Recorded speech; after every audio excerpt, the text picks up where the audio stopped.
మీకు success percentage only 100 మంది ప్రయత్నం చేస్తే ఒక్కరికే ఉంటుంది. దర్శకుడు కావచ్చు, యాక్టర్ కావచ్చు. యాక్టర్ కూడా చాలా మంది అనుకుంటారు, మనకు చెప్తూ ఉంటారు, చాలా బాగున్నావు, నువ్వు యాక్టర్ అయిపోవచ్చు. నలుగురు ఫ్రెండ్స్ మధ్యలో ఉన్నప్పుడు అరే నువ్వు కామెడీ బాగా చేస్తున్నావురా, నువ్వు ఈజీగా సినిమా ఇండస్ట్రీలోకి వెళ్ళిపోవచ్చు అని ఇలా ఎంకరేజ్ చేస్తారు స్నేహితులు కాబట్టి. కానీ మనలో అది రియాలిటీగా మనం వెళ్ళి దాన్ని సాధించగలుగుతామా లేదా అనేది మీకు తెలియాలి.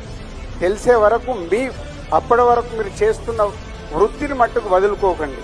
దీనికోసం మీ వృత్తిని వదులుకుంటే అది మీ కుటుంబాలకు ఎఫెక్ట్ అవుతుంది. సినిమా అనేది అట్రాక్షన్.